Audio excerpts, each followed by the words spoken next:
Election అప్డేట్స్ను అందరికంటే ముందుగానే తెలుసుకోవాలంటే ఈరోజే ఆర్టీవీ లైవ్ యాప్ని మీ మొబైల్లో డౌన్లోడ్ చేసుకోండి. అన్నదమ్ముల్లా కలిసిన ఆంధ్రప్రదేశ్ ప్రజలను 10 ఏళ్ల క్రితం విడదీసినటువంటి కాంగ్రెస్ పార్టీ ఈరోజు 10 ఏళ్ల పాటు కనుమరుగైనా కూడా ఇటీవల తెలంగాణలో జరిగినటువంటి ఎన్నికల్లో కాంగ్రెస్ పార్టీ అధికారంలోకి వచ్చి ఇటు విభజన ఆంధ్రప్రదేశ్లో కూడా పీసీసీ అధ్యక్షురాలుగా షర్మిలను నియమించిన తర్వాత ఈ ఏదైతే ఉమ్మడి రాజధాని హైదరాబాద్ దశాబ్ద కాలం పాటు ఉండాలో ఆ గడువు జూన్ 2తో ముగినుంది. అనంతరం ఆంధ్రప్రదేశ్కి సంబంధించిన ఆస్తులన్నింటినీ కూడా స్వాధీనపరచుకోవాలని తెలంగాణ ముఖ్యమంత్రి రేవంత్ రెడ్డి ఆదేశాలు జారీ చేయడం వెనక మాత్రం ఆంధ్రాకు సంబంధించిన నాయకులందరూ కూడా మండిపడుతున్నారు. ఈ విషయంపై ప్రస్తుతం మనతో మాట్లాడడానికి టెక్కలి వైసీపీ అభ్యర్థి మాజీ ఎమ్మెల్సీ దువ్వాడ శ్రీనివాస్ మనతో ఉన్నారు. చూస్తే కనుక కాంగ్రెస్ పార్టీ అధికారంలోకి వస్తే ప్రత్యేక హోదా కల్పించే దాంట్లో రాహుల్ గాంధీ ప్రధాని అయితే మొదటి సంతకం పెడతారన్న నినాదంతో ఈ నేపథ్యంలో తెలంగాణ ముఖ్యమంత్రి 10 ఏళ్ళ అంటే స్వయంగా ఉన్నటువంటి ఏదైతే ఉమ్మడి రాజధాని గడువు ముగుస్తుంది, ఆంధ్రప్రదేశ్ సంబంధ ఆస్తులన్నీ కూడా స్వాధీనం చేసుకున్నారు ఆదేశాలు చేస్తారు. ఏ విధంగా తీసుకోవచ్చు? తెలంగాణ ముఖ్యమంత్రి రేవంత్ రెడ్డి గారు ముఖ్యమంత్రి హోదాలో ఈ ప్రకటన చేయటాన్ని నేను తీవ్రంగా ఖండిస్తున్నాను. ఎందుకంటే ఒక రాష్ట్ర విభజన ఆంధ్రప్రదేశ్ ఉమ్మడి ఆంధ్రప్రదేశ్గా ఉండేటప్పుడు తెలంగాణ భాగంగా ఆంధ్రప్రదేశ్గా విడిపోయినప్పుడు 10 సంవత్సరాల వరకు హైదరాబాద్ నుంచే పరిపాలన చేసుకోవచ్చు, అంటే తెలంగాణ ప్రాంతం నుంచే ఆంధ్రప్రదేశ్ని కూడా పరిపాలన చేసుకోవచ్చు అని కొన్ని కేంద్రాలని ఆఫీస్ కేంద్రాలుగా సచివాలయ కేంద్రంగా వాడుకోవటానికి అనుమతులు ఉన్నాయి. అయితే ఇక్కడ ఒక విషయం గుర్తించాలి. చట్ట ప్రకారం 10 సంవత్సరాల్లో ఒకవేళ కొత్త ఆఫీస్ నిర్మాణం చేసుకోలేకపోతే, కొత్త ఆఫీసుకి రాలేని పరిస్థితులు ఒకవేళ ఆంధ్రప్రదేశ్కి ఉంటే విడిపోయిన ఆంధ్రప్రదేశ్కి మరో 10 సంవత్సరాల ఎక్స్టెన్షన్ ఇచ్చే అవకాశం కూడా ఉంది. ఇది మర్చిపోకూడదు.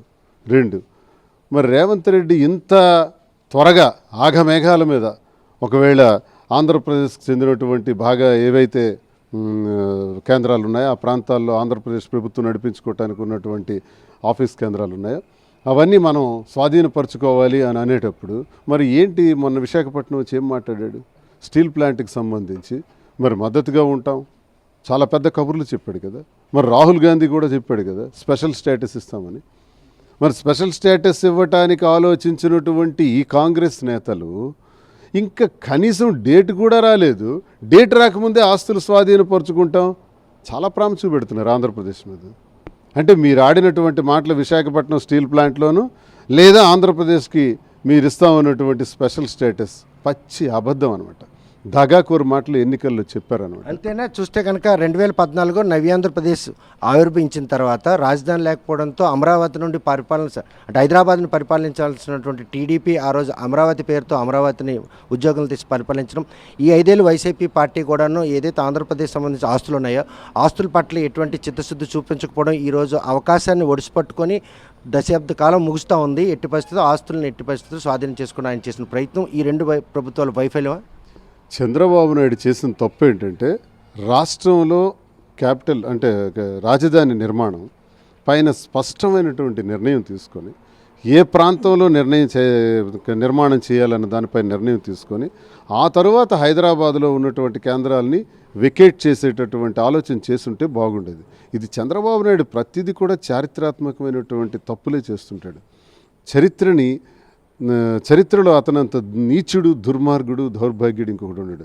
ఇది ఆంధ్రప్రదేశ్ ప్రజల తరఫున నువ్వు రాజధాని నిర్మాణం చేయకుండా రియల్ ఎస్టేట్ వ్యాపారం చేసుకోవడానికి అమరావతిలో 1000 కోట్లు పెట్టుబడిదారుల ద్వారా పెట్టించి హైదరాబాద్ని వెకేట్ చేయమని నీకు ఎవడు చెప్పాడు? అసలు హైదరాబాద్లో మేము ఉండము ఇక్కడికే వచ్చేస్తామన్న మాట నీకు ఎవడు చెప్పమన్నాడు?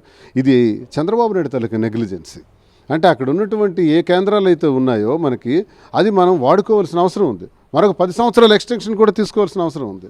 అయితే జగన్మోహన్ రెడ్డి గారు ఏం చేశారంటే ఇతను ఉమ్మడి రాష్ట్ర విభజన జరిగిన తర్వాత అలా కాదు, ఆంధ్రప్రదేశ్లో అన్ని ప్రాంతాలను అభివృద్ధి చేయాలి, ఉత్తరాంధ్రకి ఓ గౌరవం ఇవ్వాలి, రాయలసీమకు గౌరవం ఇవ్వాలి, అలాగే కొనసాగిస్తూ ఇప్పుడు ప్రస్తుతం ఉన్నటువంటి రాజధానికి కొనసాగిస్తూ కృష్ణా గుంటూరు ఈ ప్రాంతానికి కూడా గౌరవం ఇవ్వాలని, సమాన గౌరవం ఇవ్వాలని జగన్మోహన్ రెడ్డి గారు ఆలోచిస్తున్నారు. ఇప్పుడు మళ్ళీ ప్రభుత్వంలోకి జగన్మోహన్ రెడ్డి గారు వచ్చిన తర్వాత 3 కేంద్రాలను కూడా అభివృద్ధి చేసి ఈ ఆంధ్రప్రదేశ్ ప్రాంతాన్ని అంతటినీ కూడా అభివృద్ధి చేసి చూపించాలనేది మా ఆకాంక్ష. అయితే ఒకవేళ రేవంత్ రెడ్డి అనుకునేటట్టు ఈ ఆస్తులు స్వాధీనపరచుకోవాలంటే మాత్రం తెలుగువాడు ఎవడు కూడా ఊరుకోడు. తీవ్రంగా తిరగబడతాం, తీవ్రంగా ప్రతిఘటిస్తాం, మరో ఉద్యమమే కొనసాగిస్తాం.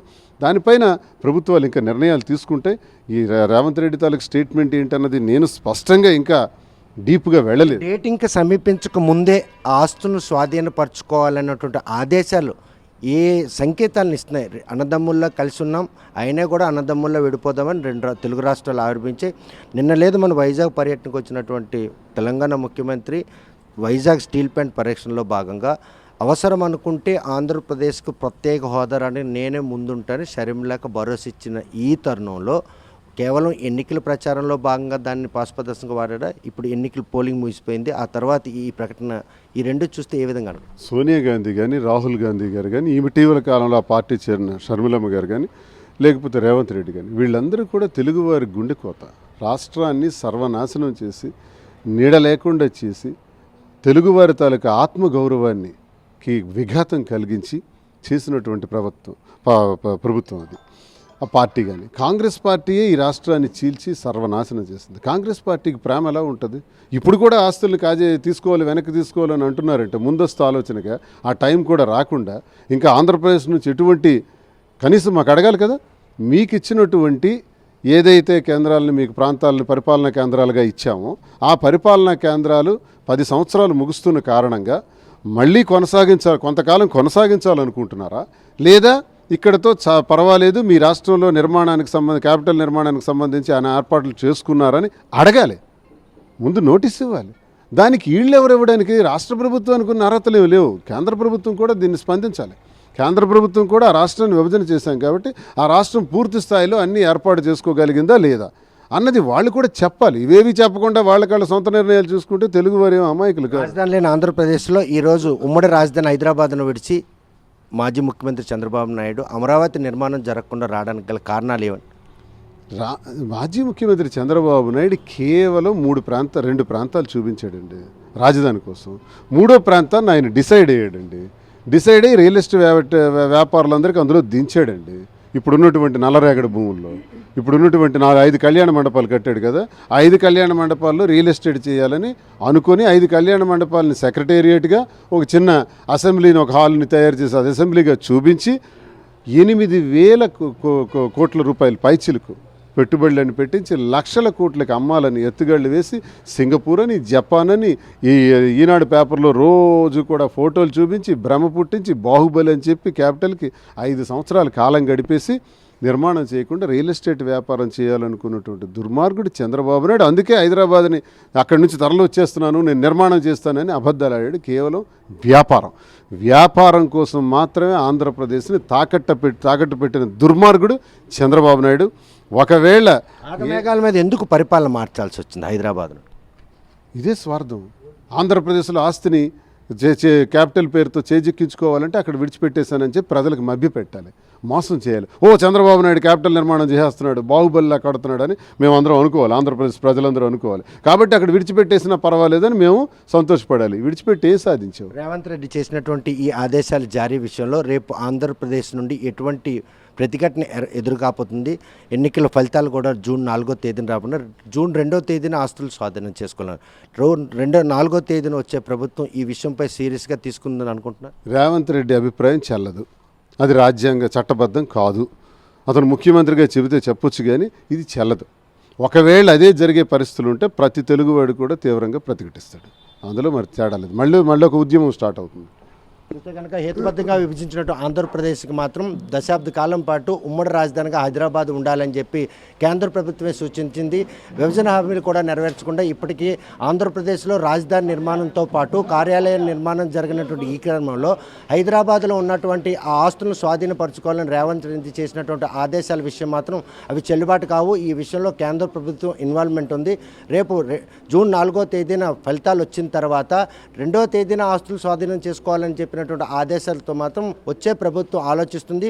ఈ విషయంలో ఆయన ఆదేశాలను ఎవరు కూడా బ్రతికించే పరిస్థితి లేదు. ప్రస్తుతం అటువంటి నిర్ణయం కనుక తీసుకుంటే మరో సమైకాంతర ఉద్యమం ఎలాగైతే కొనసాగింది అంతకన్నా ఉవ్వెత్తున పెద్ద ఉద్యమమే సాగేందుకు అవకాశాలు ఉన్నాయని కూడా దువ్వార్సి స్పష్టం చేస్తున్నారు. ఈ విషయంలో చంద్రబాబు నాయుడు వైఫల్యమే ఈరోజు రాజధాని నిర్మాణం కాకుండా పరిపాలన యంత్రాంగాన్ని అందరిని కూడాను నిర్మాణం పూర్తి కాని అమరావతికి తేవడమే దీనికి ప్రధాన కారణం చెప్పి తప్పుపడుతున్నాను. మరి ఈ విషయంలో రేవంత్ రెడ్డి తీసుకున్నటువంటి నిర్ణయాన్ని వెనక్కి తీసుకుంటారా లేకపోతే ఆచరించేందుకు వెళ్ళి మరో ఉద్యమానికి శ్రీకారం చుడతారా అన్న విషయం వేచి చూడాల్సిందే. వీడియో జర్నలిస్ట్ రామకృష్ణతో సత్యం, RTV శ్రీకాకుళం. మరిన్ని వీడియోస్ కోసం ఛానల్ ని సబ్స్క్రైబ్ చేయండి, లేటెస్ట్ అప్డేట్స్ కోసం వాట్సాప్ ఛానల్ ని ఫాలో చేయండి అండ్ లింక్ డిస్క్రిప్షన్ లో ఉంది.